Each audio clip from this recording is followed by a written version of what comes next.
When the hidden is deep, don't play.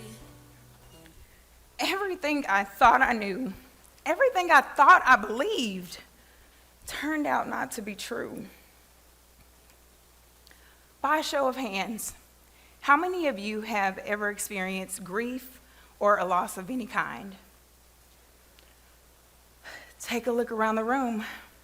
We're more connected than we probably thought.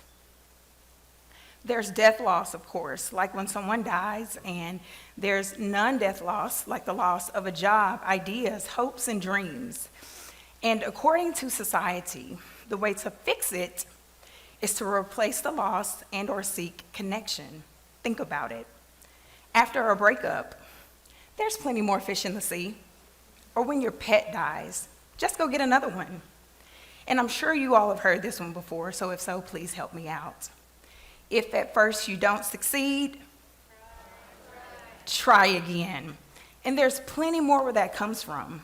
We are conditioned to get up, get moving, and move on after we experience loss.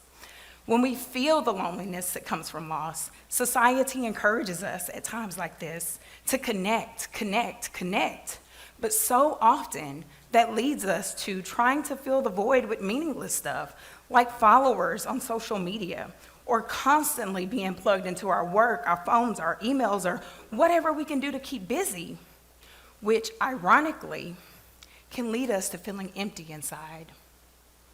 Loss can lead us to feeling lonely and isolated, and believe me, it is not a good feeling. Studies show that grief is actually one of life's most difficult stressors. Most people tend to associate grief with death, but don't realize it shows up in other ways, including navigating life transitions, relocating, a change of employment, and a change in finances. A study by the Surgeon General reveals that loneliness and isolation actually increases mental health risks for anxiety and depression. Physical health risks also increase for heart disease by 29%, stroke by 32%, and dementia by 50%. So it does make sense that we would connect in order to feel less isolated and to do that as quickly as possible, right? Well, I'm here to challenge that notion. Is it really beneficial to be connected at all costs? How about if that saying was instead, if at first you don't succeed, take a pause? The truth is this, based upon my own experience and what I've observed as a grief specialist, in order to genuinely connect through grief and loss, it's helpful if we disconnect so that we're able to connect again in a healthier way. And you know, all this talk about connection, I cannot help but to think about the excellent relationship I had with my dear mother. It's always just been me and her. I mean, yeah, sure, others were around, but through my eyes, when I see us, it's just the two of us. We were like, help me out with this one, but goes good together. Peanut butter and salt and yes, we were good together. She was fun, full of life, and she truly loved unconditionally. If I had an idea, her motto was, YOLO, you only live once. She always supported me.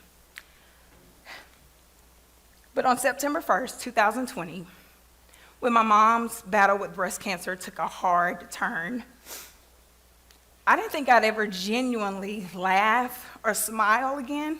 And I wasn't even sure that I could continue to breathe and function without her.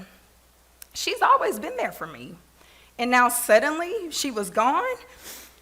Whew, I felt like I was in a time warp. So when the time came to make the funeral arrangements, I got that done. Funeral arrangements, check. Dealing with the attorney that I hired during that time for probate reasons, that gets done, check. Things got done, you know. I am a strong Black woman, at least that's what people saw on the outside, but I'm made in my mom's image, so nevertheless, things got done. I fulfilled my responsibilities as her caregiver. I went through the motions like I was expected to do. But on the inside, what people did not see is that I was torn to pieces. I was sad and angry all at the same time, and there was a part of me that was steeped in darkness. I wanted revenge. You know, I thought I'd experienced grief and loss before, but never in my life to this magnitude. So, you know, grief already tends to make you feel lonely and isolated. So if at any time I needed to feel connected to my mother, it would have been through her family. I expected support from my family. And maybe that's where I went wrong, because everything I thought I believed, like my family cared about me, my family loved me, and that they would be there for me, turned out not to be true. Oh, wait, how did I know? Because in the midst of this nightmare, when I needed them by my side, they didn't show up. When grief knocked me off my feet, they were nowhere around. All I got was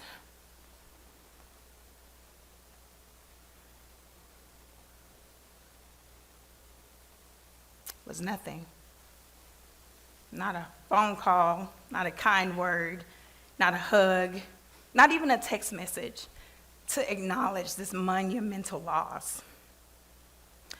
The secondary losses were just as painful. Financial loss, emotional turmoil, a lack of support exacerbated my suffering. I felt unseen, abandoned, isolated, and unloved. But I knew what to do intellectually. With more than 10 years combined as an advocate, as a social worker, as a psychotherapist, helping children and family and people across the lifespan get through their darkest times, I knew how to handle grief. Isolation was bad, and you needed to connect in order to move forward. Even in the midst of COVID, I had to make the effort to get out.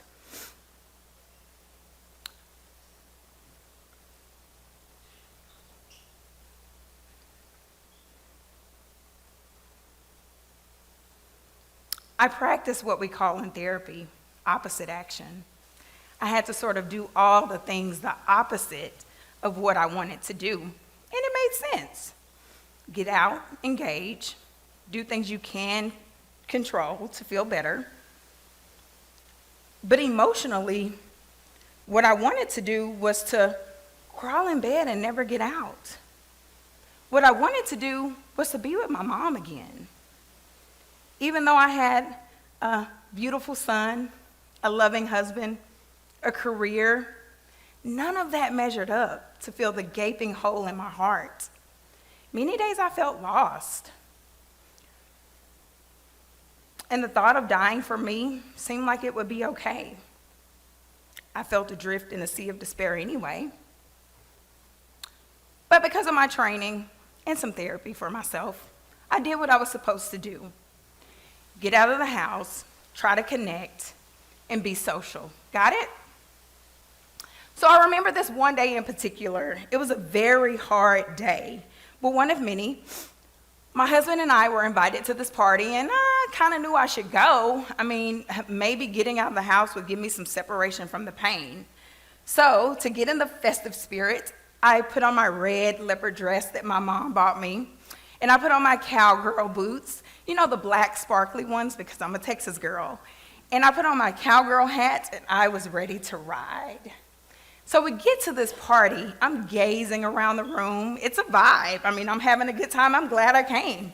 People are laughing, smiling, enjoying themselves. The music's good, and swoosh. The feelings rush in. What am I doing here?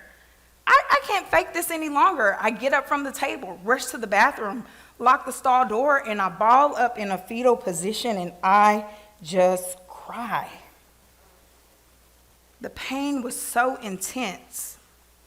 I wanted to die that night.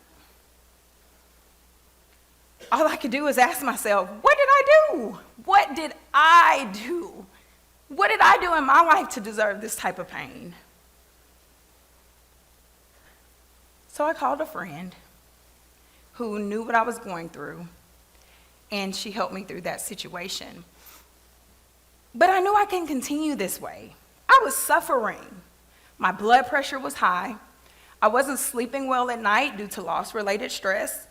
And not only was my family not there like I thought they would be, I had a job that did not honor my grief.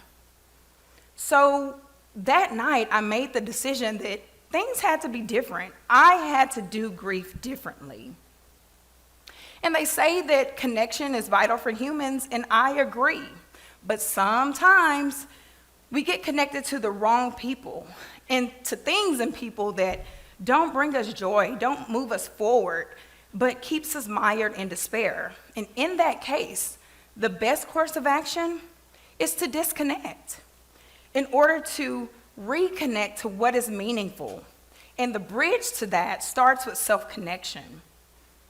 So I know y'all are out there wondering, what did I do? I severed ties or put in some strong boundaries with the family that didn't show up for me. I left the job that did not honor my grief. I disconnected from the outside expectations. Next, I looked within myself and I continued to let go of the things that did not align with what I needed in this season first and foremost. Disconnecting from what didn't serve me allowed me to connect with what did. I held on to everything that was helpful. As I went through the process of disconnection and reconnection, I was able to reconnect with the things outside of myself that made sense. I got a new job that offered more flexibility and understanding of my grief-related needs. I began to find new meaning in things that were once painful. I had to reconstruct my shattered assumptions. My ideas about the people and the world around me that turned out not to be true. And I was able to find a sense of peace in this new way I saw myself in this whole new world, and that I still see myself today. And with the new set of eyes, you may be able to view the world through your own personal lens of grief too.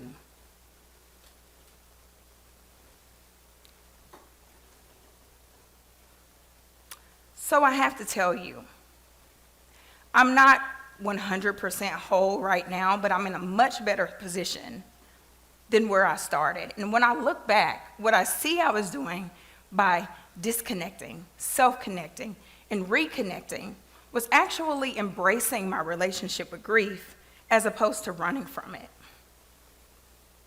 So for you, I ask, what is your relationship with grief? If you could change it, would you, and how? Perhaps try the following. Number 1, disconnect. Give up what doesn't serve you and reframe self-care as grief care. Number 2, self-connect. Focus on what builds you up and gives you a sense of purpose.